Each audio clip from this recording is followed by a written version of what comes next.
My name is Alicia D. Williams, and I'm the author of Genesis Begins Again. And today, I would like to share with you the first chapter of Genesis. Chapter 1. Nobody could tell me that today wasn't going to be my day. Even though I couldn't determine the correct term of equality in math, shanked the nearly airless volleyball in PE, and truly didn't care to discuss the effects of the Civil War in social studies, I was unshook. Because today, my girls finally agreed to hang out with me at my house. And with Regina to my right cracking jokes, Fatima and Tasha and Angela to my left laughing insanely loud, shoot. Every eye is on us. Boys jocking us. Well, actually jocking them. Regardless, they're grinning like we're all a bag of M&Ms. I'm so amped that I actually yelled this to the guys. And don't you know, Regina uses my line as a jump off cracking, and y'all ain't about to taste none of us neither. We all slap hands and keep it moving. Regina's going on about her plans for us to watch music videos because Tasha's crushing on some new hot singer. And in my mind, we're all sitting on the couch debating which rapper is the finest. Then we'll drink Sprite and eat chips that Mama went out to buy especially for us. But as soon as we round the corner of my block, my heart skips like a scratched CD. Not again. Please, not again. But yes, again. All our furniture sits in the front yard, but this time is laid out exactly like it had been inside the house, as if the movers are playing a crude joke. Our glass living room table sits in front of the couch and the cocktail table on each side. The kitchen chairs are properly placed with the dining table.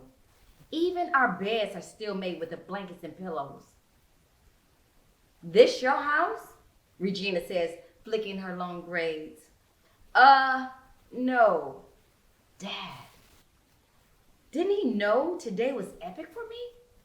I live over there, I say, pointing to a house where the metal bars on the security door swirl in an elegant design. She lying, Fatima butts in. I saw her go in this one the other day. This one is a small brick house with peeling green trim, chipped up cement steps, and straight metal bars on the door and windows like a prison. Now I understand what Grandma means when she says there's always one. Regina snorts. Hey y'all, Genesis gotta pee outside. Then she throws back her head and bursts out laughing. The other three start laughing too. A bunch of copycats. I open my mouth, but nothing comes out. They're whispering and pointing, and my family stuff is sitting in the yard. You know what? I finally come up with. I forgot. My mama said we're getting new furniture. Angela raises an eyebrow. High. Not with that big old metal thing covering the doorknob, you ain't. They all swing over their heads at the same time and mutter, dang. Nobody's getting through that door besides the landlord, Angela jabs. Regina turns to me smirking. Just admit, your folks are bums. I searched their faces, hoping at least one of them would stick up for me, but no one, not even Tasha, whose mama's car was repossessed in the middle of the night just the other week, says a peep.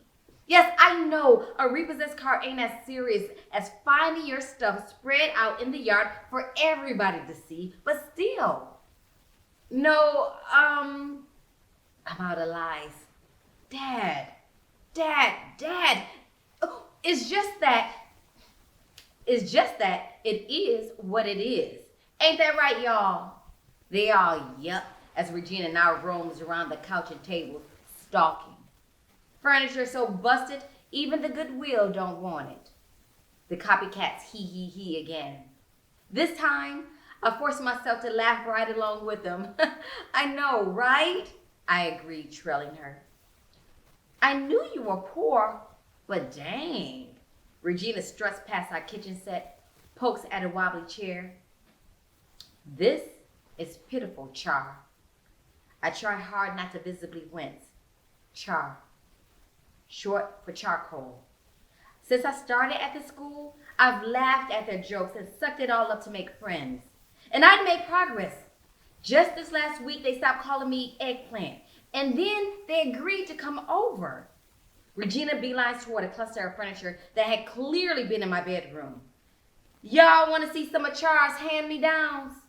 Don't! I slip in front of my dresser, stretching my arms across it protectively. Regina shoves at me, but I'm not budging. Move it, charcoal! And now I'm mad. And when I get mad, my mouth shoots off before it can connect to my brain.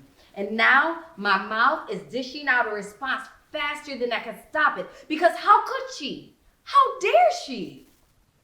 You know what? I shoot back. Forget you. You're not all that with your ratchet black Barbie wannabe self. Silence.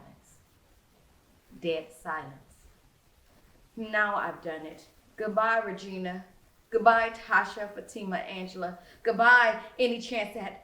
Stop it, I tell myself. Maybe she won't take too much offense to my clapback. No chance.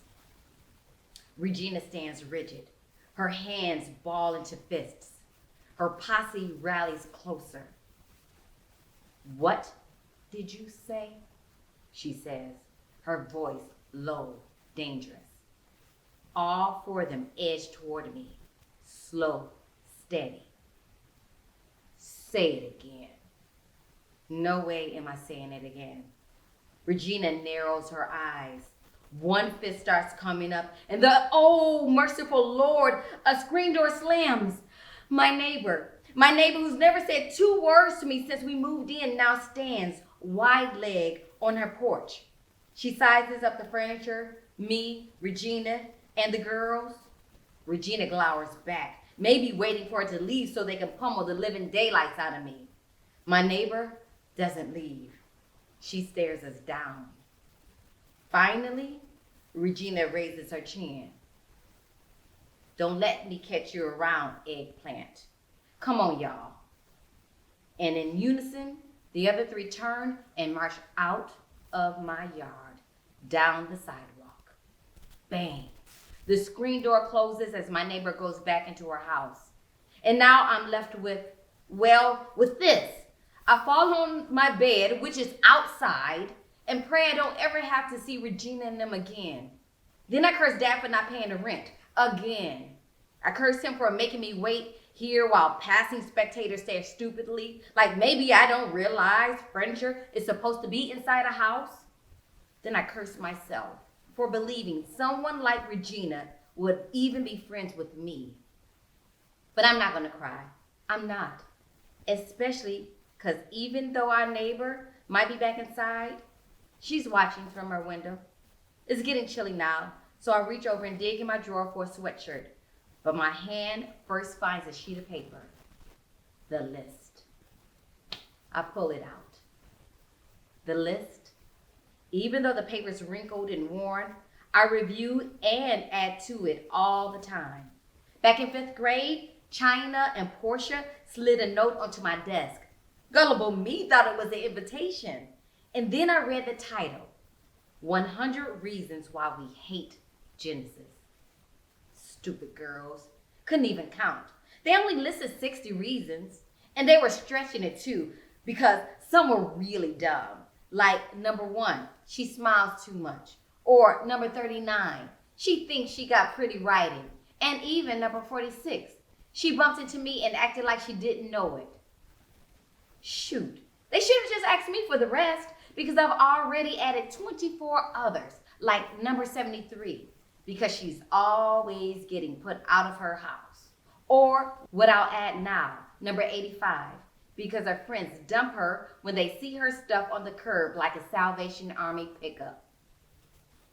After reading over the entire list, my fingers refused to fold the paper back up.